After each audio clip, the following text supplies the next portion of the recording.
You know, it's funny. When my first year, I would tell guys, no practice. But if you want to come in and work, that's up to you. And they would all kind of look at me, and for almost a whole year, I would have to tell them, I'm not playing mind games, because they were wondering, am I supposed to come in?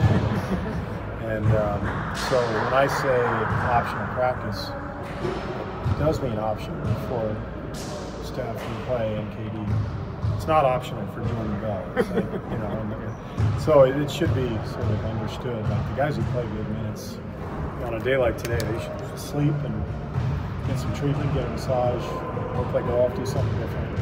And the young guys who don't play as much, they should be there. It's nice to see McCaw over there.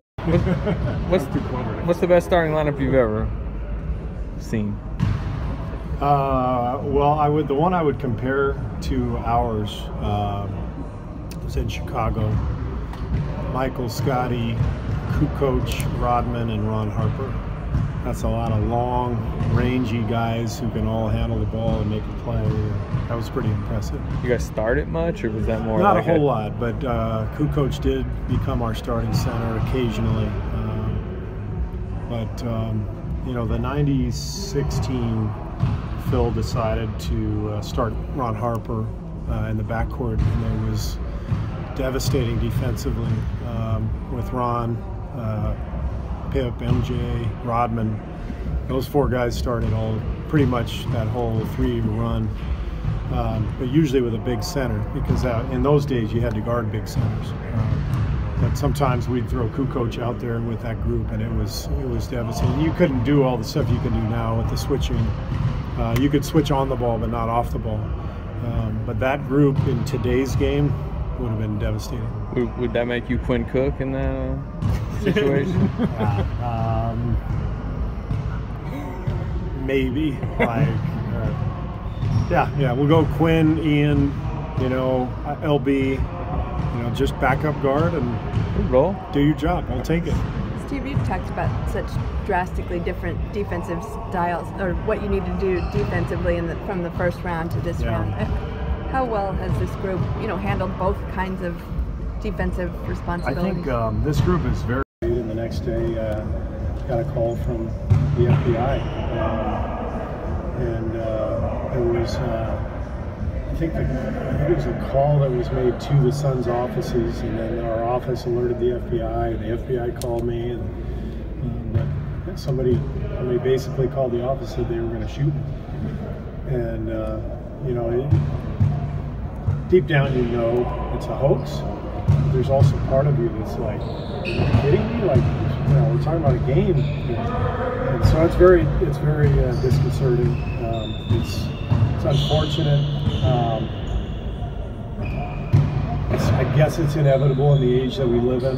A lot of people are able to now tell jokes that they would normally only think about in their head. We all think really stupid thoughts. But the way we live now, we immediately express those thoughts and put those thoughts out into the world for everybody to see. And it's created a very strange vibe in our world. Is that weird for you? Because it's just a game. Theoretically, it's just a game.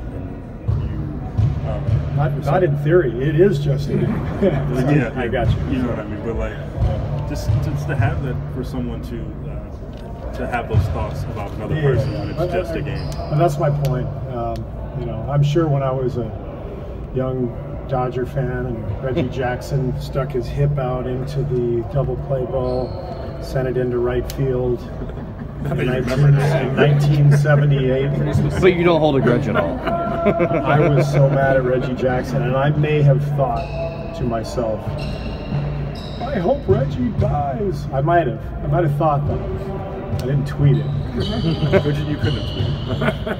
Yeah, that's right. Twitter came along 27 years later. You could open the door. You understand my point. We're all emotional, and sports brings out so much passion and emotion in all of us. We all have our team. If you're really into sports, you have your team, and you get angry. And, the same guy that you're screaming at, he's on your team next year, and then you love him, and it's this crazy roller coaster ride of emotion. That's what makes it fun. But modern life has allowed for our thoughts to. But that's the extreme exception. You know, year after year, the NBA champion has to go through so much to get there, and that's why you pour champagne on each other, because it's really hard, and it's supposed to be hard. And the fact that it is so difficult brings out the best in you, because you have to be on edge and on guard. And so that's why you saw a great performance from us last night. Our guys were threatened, and they've got to understand that the rest of this playoff run, no matter how long it goes, it's going to be difficult. Did you say that on the I said it at practice, floor? just okay. a practice. Okay. And just, you know, just remember this isn't supposed to be easy. It's necessary. You know, this season was the first in a while that, you know, this team had gone through some of the adversity that they went through in terms of like losses and some injuries and things like that. Was there ever a point where you wondered if it would come together at the right time the way it has? I think the only time I was really worried, honestly, was the last week of the season. Our defense was so bad in Indiana and in Utah. There was absolutely a part of me that thought, I don't know if we can get our defense together. I know we'll get our offense together, but defense requires a mentality and a spirit and a unity, a sense of purpose from the five guys on the floor. And we were just a shell of ourselves that last week. I did understand the concept and the fact that we weren't playing for anything, that we had a lot of injuries, but I wasn't sure. I mean, you're never sure in this business of anything, and so I had some concerns, but I think our guys did a great job right away in the Spurs series of reestablishing our defense and getting us back on track. And obviously now we have Steph back, and he's getting his feet wet, and so I feel like we're really rounding into form. You made the comparison of Andre and Scottie Pippen yesterday. Andre actually grew up kind of idolizing Scottie Pippen in Springfield. Is that something you talked to him about? And can you kind of tell just watching him that he grew up kind of patterning in his game? Andre talks about the Bulls all the time. And obviously I was on those teams for many years, and so we talk a lot about MJ, Scottie, Bulls teams, and the NBA in general back then. He was a kid watching and absorbing everything, and so those teams made a big impact on him. So yeah, we've had that discussion. I've told him many times that he reminds me of Scottie.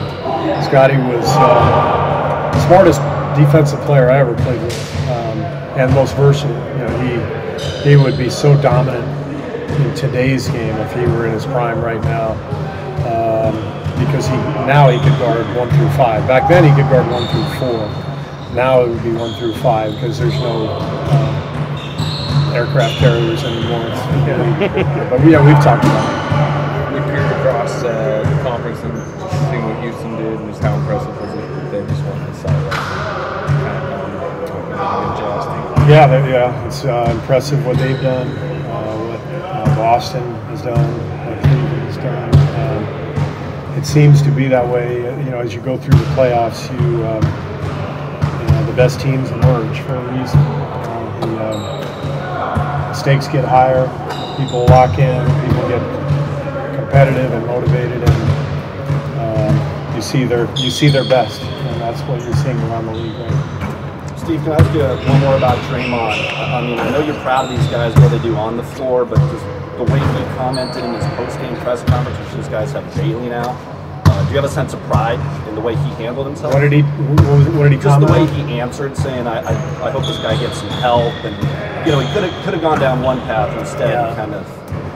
I just think Draymond is he's always been emotional and passionate and competitive and a great player, and but now he's experienced. He's got more life experience. He's got more NBA experience, and I think you're seeing the best version of him right now.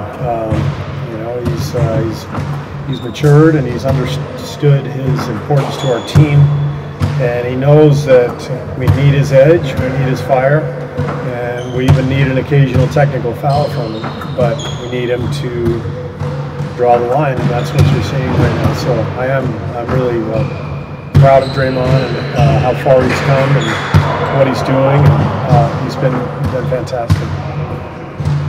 Not one word about Kevin Durant after a 38-point dominant night. We wrote about so many questions. You want to talk more? No. We're good. We're good. What I did think he McCullough scored 38. That's right. You need to. Con just shot around. Oh, okay. Just Okay. around. All right, thanks. Thank you. You're welcome. You good today?